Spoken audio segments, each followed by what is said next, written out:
ከሌላ ቦታ ኮርጀህ ያንተ ያልሆነ ነገር ስታመጣ አልሰለጠንክም፣ ቀዳኸኝ።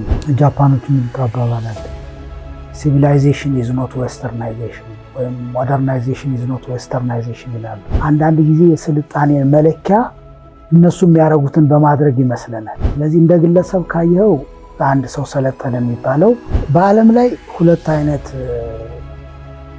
ሀገሮች አሉ። ምን የት ላይ ነው ስተን የመጣ ነው? የአክሱም ጥበብ አልተረዳ ነው እስካሁን። ምን ለማለት ነበር የፈለግነው? ያን ጊዜ ያን ስናቆም ምን ልንል ነው? ምን ልናስተላልፍ ነው የፈለግነው? በአእምሮ ውስጥ አንድን ነገር ጨርሶ መጀመር። ሊያስተላልፉ የፈለጉት ብዙ ጉዳዮች ነበራቸው፣ ብዙ ጥበብ ነበራቸው። እንደዚህ አይነት አስተሳሰቦች በዛን ዘመን ምንድን ነበር ማስተላለፍ የፈለጉት? አንዳንድ ጊዜ ቤተ መቅደስ መስራት ብቻ ይመስለናል። የጃፓኖች ስኬት ይሄ ነው። የእስራኤሎች ስኬት ይሄ ነው። በነገራችን የአውሮፓና የአሜሪካ መለያየት አንችልም። ታሪካችን ግዙፍ ስለሆነ አሁን ባለን አስተሳሰብ ለመቀበል ስለሚከብደን ለመካድ እንሞክራለን። የእኛ ባልሆነ ነገር ሌሎችን ልንቀድም አንችልም። ተከታይ ነው የምንሆነው።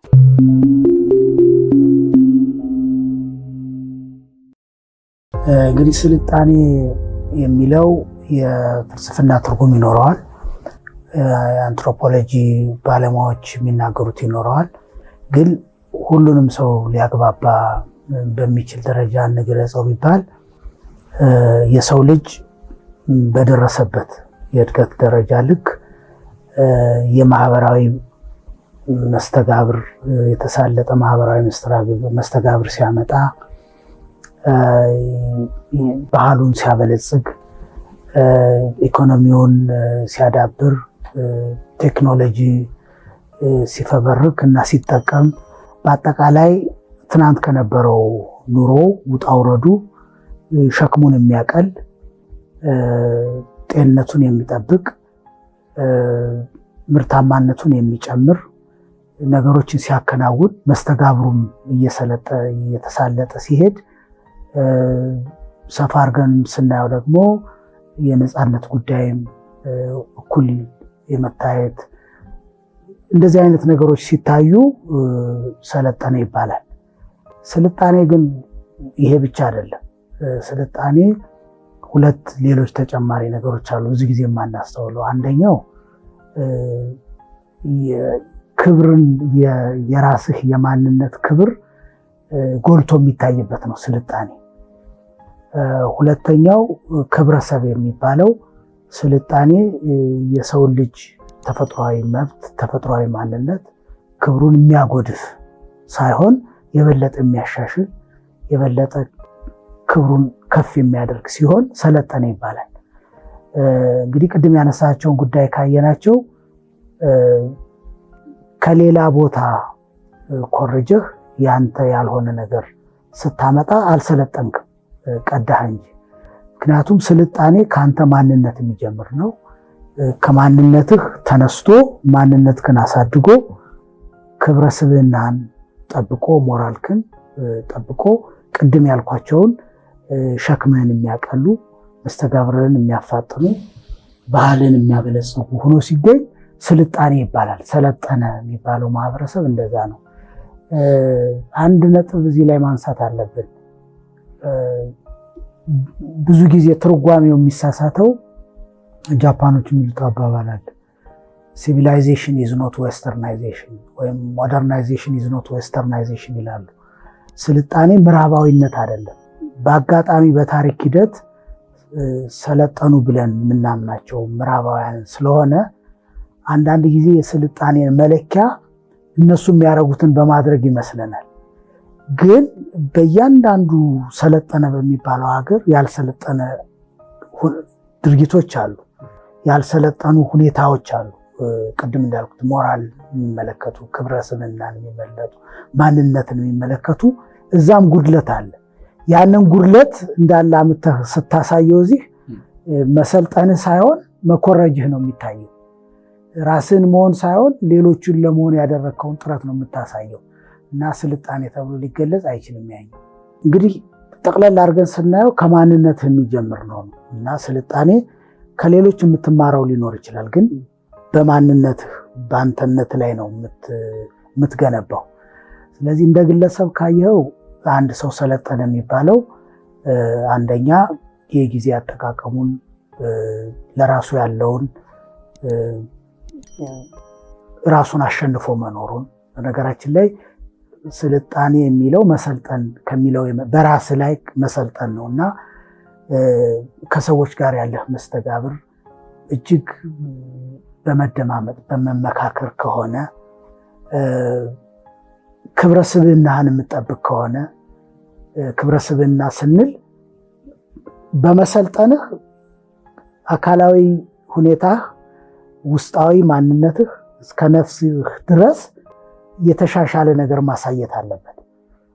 ይሄ እንግዲህ የግል ጤንነትህን ከመጠበቅ ጀምሮ ማህበራዊ ማስተጋበር ከማሻሻል ችግርህን ከመፍታት ችግርህን ከማስወገድ ጋር የተያያዘ ነው። አንድ ሰው ሰለጠነ የሚባለው ይሄ ነው።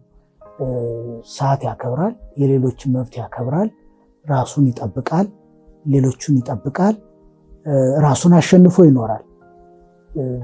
ምክንያቱም በአእምሮ ውስጥ የበሰለ በመሆኑ ኑሮውንም ቤተሰቡንም መምራት የሚችል ነው ማለት ነው። እንደ ሀገር ስትወስደው ደግሞ ቅድም ያልኳቸው ነገሮች ከትናንት ዛሬ ተሽለው ሲገኙ በዓለም ላይ የሰው ልጅ የፈታቸውን ችግሮች እኛም ጋር መተን መጠቀምና ራሳችን ማስተዳደር ስንጀምር ሰልጥነናል ማለት ይቻላል። ለምሳሌ ውሃ በቧንቧ ይመጣል። እንደሚመጣ የሰው ልጅ የትኛውም ይሁን የጋራ ውጤታችን ነው። ሰው በመሆናችን በጋራ ያገኘነው ውጤት ነው። ነገር ግን አንዲት እናት 25 ኪሎ ግራም የሚመዝን ማድጋ ተሸክማ ውሃ ቀርታ 10 ኪሎ ሜትር ከተጓዘች አልሰለጠንም። አንዲት እናት በጤና ተቋማት ብትወልድ በወሊድ የሚመጣባትን ችግር መቋቋም እንደምትችል እናውቃለን፣ ዓለም ያውቃል። ያንን ማድረግ ካልቻልን አልሰለጠንም ማለት ነው። እንደዚህ እያል ወደ መብት ብንሄድ ደግሞ ሰዎች እኩል ናቸው። ስለዚህ ሰዎች ሁሉ እኩል የተከበሩበት አካባቢ አገር ከሌለን አልሰለጠንም ማለት ነው። እንደዚህ እያልክ ከባህል ከማህበራዊ መስተጋብር ከኢኮኖሚ ልማት እስከ ፍትህ ስርዓት ድረስ ቀጥሎ ደግሞ እስከ መንግስታዊ አስተዳደር ለዜጎች ሁሉ ምቹ የሆነ ዜጎች ሁሉ የሚተባበሩበት ከሆነ ሰልጥነናል ማለት ነው። ችግራችን ካልፈታን ግን በተለይ የችግሩ መፍትሄ በዓለም ላይ የታወቀ ሆኖ እያለ ካልፈታን አልሰለጠንም ማለት ነው። ስለዚህ ስልጣኔ ለሰው ልጅ በጎነት ሰዎች በሀገራቸው በቤታቸው ምቾት ያለው የተሻለ ኑሮ እንዲኖሩ ማስቻል ነው። ሌላ ነገር የለውም። ይህን ሲያደርጉ ማንነታቸው እንደተጠበቀ ክብረ ስብዕናቸው እንደተጠበቀ ነው። የሁሉ ተሟልቶ ክብረ ስብዕናቸው ካልተጠበቀ አሁንም አልሰለጠኑም ማለት ነው። ምክንያቱም የስልጣኔ ጫፍ የሞራል ገጽታ ስላለው ማለት ነው። ስልጣኔ ለሰው ነው። ስለዚህ ሰውን የሚያፈርስ ከሆነ አልሰለጠንም ማለት ነው። ስልጣኔ አይቆምም። በነገራችን ላይ ዛሬ ደረስንበት ያልከው ነገ የተሻለ ነገር ይኖረዋል። ሰው መጀመሪያ የከሰል ባቡር ሲመጣ በጣም ትልቅ ነገር ነበረ። ኋላ ወደ ነዳጅ ተቀየረ። ኋላ ወደ ኤሌክትሪክ ሄደ። አሁን ወደ ኤሌክትሮማግኔቲክ ደርሷል። የሚቀጥለው ደግሞ በጣም የእናንተ የቀረጻ መሳሪያዎች በሙሉ ዛሬ 10 ዓመት አሁን። ስለዚህ ስልጣኔ የማያቋርጥ ሂደት ነው።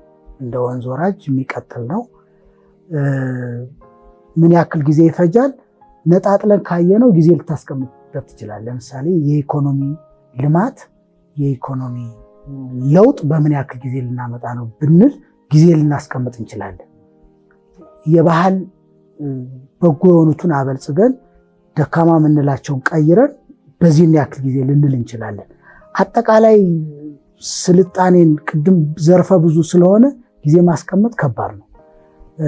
በየጊዜው እየጨመርክ እየለወጥከው የምትሄደው ስለሆነ ማለት ነው። እንግዲህ በተለምዶ አንዳንድ ሀገሮች 40 ዓመት ፈጅቶባቸዋል። አንዳንድ ሀገሮች 200 300 ዓመት ፈጅቶባቸዋል። አንዳንዶቹ ደግሞ አልተለወጡም። አሁን 3000 ዓመት 2000 ዓመት ቆይተዋል። ጊዜ ማስቀመጥ አይቻልም። ዙሮ ግን ከየት ነው የምንጀምር ካል ስልጣኔ የሚጀምረው ከራስ ከማንነት ነው። ምንድን ነው ያለኝ? ምንድን ነው አቅሜ? ታሪክ የሚያሳየው ምንድን ነው? የሀገሬ አካባቢ አቀማመጥ፣ የተፈጥሮ ሀብት፣ የዜጎቼ የስነ ልቦና ስሪት፣ የታሪክ መነሻዎቼ ምንድናቸው የሚለውን በደንብ አውቀህ ከዛ ላይ ትጀምርና ከሌሎች ደግሞ የምትማረው ይኖራል የምታመጣው። ዋናው መሰረቱ ግን ከራሳችን የምንጀምረው ነው የሚሆነው ማለት ነው። በዓለም ላይ ሁለት አይነት ሀገሮች አሉ።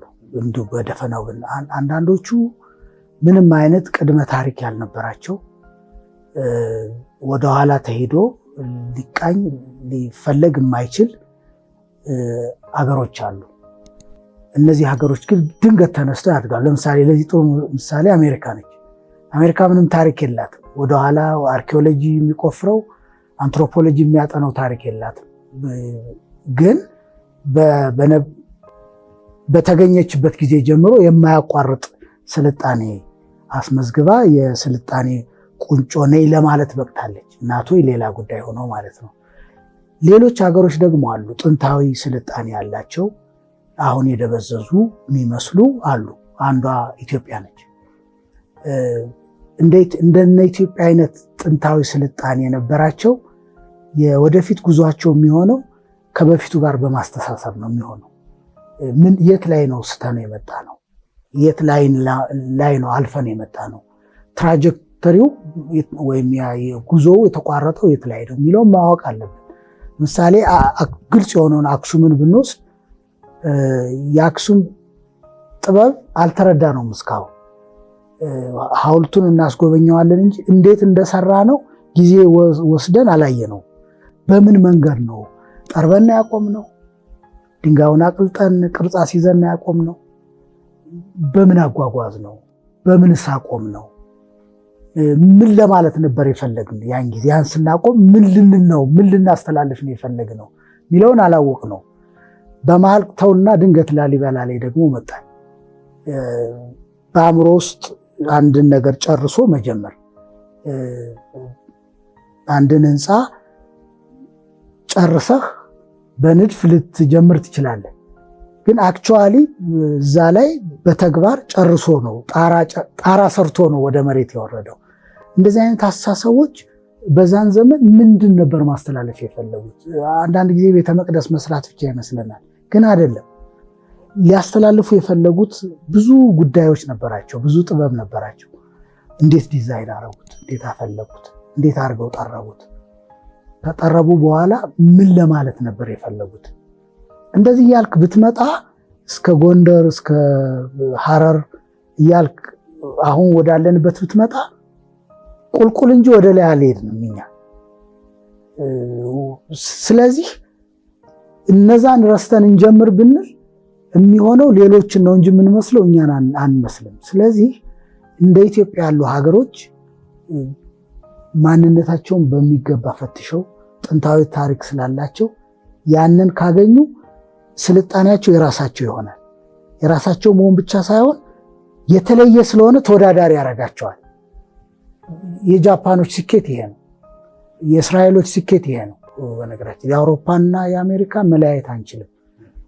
ግን ቻይና፣ ጃፓን፣ እስራኤል፣ ምዕራባውያን ብለን ብንከፍል የነዚህኞቹ የቻይና የጃፓን ከማንነት የሚመነጭ የጥንትን ጥበብ ከማወቅ ስለመጣ ራሳቸውን ችለው መቆም ቻሉ።